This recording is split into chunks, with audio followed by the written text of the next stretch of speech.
All right, welcome back to our Tri-State Trends podcast. Mike Dion with me from FFL Precision down in Louisiana, getting it in down there. Mike, it's good to have you on, brother. How you doing? I'm doing great. How are you, sir?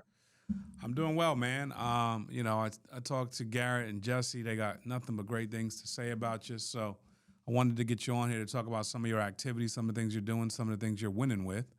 So first off, before we get started, talk to us a little about how you found FFL and what got you started here.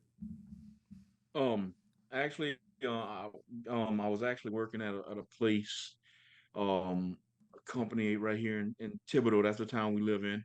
And I was actually working, and Garrett came in and had his car serviced, and I was actually a service advisor at the time at the place. And Garrett came in, and he was like, I mean, I saw him sitting in the corner with his computer, and I heard him on the phone, and so and I knew his wife um from previously, and he and I knew Garrett also, and when he came in, Holly came in a couple of days later, and I was like, what Garrett's doing now? I knew he was a welder. All right, Mm. I knew Garrett welded his whole life, so I was like, she said he's not he's selling insurance, and I was like, oh shoot, all right. Now I was actually into it years ago with another IMO, and so I told her, I said, I always been, like into it and want to, see more about it. She said, Garrett and I were talking about you the other day. She said, maybe you might be a good fit for this. And I said, well, let me, what's his phone number? I called him up, and here I am, Garrett started sending me information about it. And, you know, I mean, this started probably about in May. Okay. And I told him, I said, look, with the other IMO I was with, I mean, I took the test about 6 times, 7 times, and I failed it every time. Mm. Okay, and I told him, I said, if I got to take this test, it's gonna be hard, you know. And he said, no, man, don't sweat it. It's not gonna be nothing. He said, look, the study material is real easy. He said, if I can pass it, you can pass it. So, so we I got into studying. I started studying, and I went, it was probably, I don't know, 3 months after studying, I took the test. Called him up when I left the testing center. I said, man, I failed it. He said, retake it again. I said, but dude, I failed it. He was like, go home and take them practice tests and restudy some more and take it again. So I went back, I went home and I studied more, and I got back onto the testing, and went back, I scheduled the test again, and I failed it by 2 points. I was like, Wow, dude, I failed about two two points. times. He said, bro, what are you taking? I said, man, I'm doing a life and health. He said, man, I don't even have a health license. He said, just schedule your life test and go take that. Restudy and go do the life test. So I went back for the third time, and I took it for the third time. Actually, it was because I counted as the 10th time because I took it 7 times I prior counted every to, 10th time. okay, with another IMO. And when I went to, and I took it the last time and I passed it on the 10th time. And I've been Ten here times a since. charm. Yep. Wow. But What? yep, it was. I actually have the records of it every time I took the test at home, and I kept it all just to show my wife. That's amazing, man. Good for you. The perseverance. Like, what kept you upbeat while you were failing and trying to take it? Like, what kept you in the game? Well, I mean, like I said, it was with different IMOs, and it was probably over a span of 10 years that I was trying to do this. Okay, I lost touch. I mean, with the other IMO, like after testing, like I tested twice, went back and retested 2 more times, and then I went back and tested a few more times, and I like kind of just lost touch with it.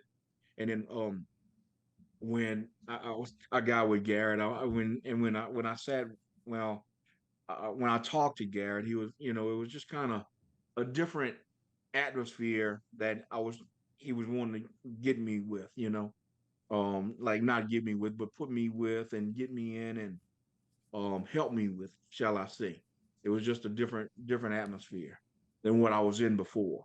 Because where I was before, it was more or less, here's a book, go take your test. Okay, got it. At least here or with when I was with Garrett, he was helping me, this is what you need to do, guiding me more. And I figured with that guidance, I would have, there's no way you can fail with guidance, That's with the that key. guidance. And that guidance translated into your sales career, correct? Yes, sir. Talk to us a little bit about how you got started. Did you start fast, slow? Was it tough, or was it simple? Um, when I first started, I was kind of I guess you want to say uh I was scared. Okay, I got licensed. Well, when I passed the test finally, I still rode and went on ride-alongs with Gary for like a month Hmm. because I didn't want to go out on my own. I didn't want to mess up nothing. Okay, and Gary was like, "Dude, you can't mess it up. Just let's try it out." So I just like, and he said, "Look, I'm Gary's the here. best. You got my phone number. When you're in a house, call me. Right. Just call me." That's all he kept on telling me. Just call me. Mm-hmm. So and my first couple appointments, like the first um I want to say like the first month, I got no showed by a couple of guys, couple of appointments, and but I ended up rescheduling and doing business with them. So in the first 2 weeks that I was in the business, I actually wrote like seven, I think 10 in the first 2 weeks. First two So weeks, and now, yes, sir. and you were scared. Yeah, Hmm. What happened after that? Were I you was still scared. scared? No, after that, I mean, I I mean, like I said, I was worried, more than anything, and I mean, I just told Garrett, I was like, Garrett kept on telling me, dude, you ain't got to worry about nothing. He said, look what you did, Right, you can do it. So I was right. like, all right, That's a game changer right and there. I mean, yeah, oh yeah, And what did that yeah, do for your and confidence? then yeah, it was a confidence boost. For it was just a big confidence boost for me. And not only that, I mean, when you got somebody at home to help you and say, hey, look, you got to do this, that helps out too. Right. How did you transition from that to someone consistent? What type of schedule are you currently running? Um, how many appointments a week, and and what type of leads, and how many leads are you typically getting a week? I actually right now I'm dialing every day. I do an everyday dial. Oh, okay, I come in at about 8:30, 9 o'clock in the morning, and I dial to at least one because my first appointment is always from one until the rest of the day. got it, Like, and I'm typically running 3 to 5 appointments a day. got it. You know, but How m- I dial every day, like Monday through Friday, how many every days day, a week are dialing you every running? day, 5 days, Okay, so Monday through Friday. okay, and what type of leads are you typically running? The direct mailers, the mail pro leads, and 1 month mail-ins, Mortgage or final expense? final expense. Okay, how do you like I that? do Go ahead. I do some mortgage, but it's very few mortgage, but I do a lot of final expense. Talk to me about the final expense, the market, and how you're working those. How you're working those, and what's your take on the direct mail approach?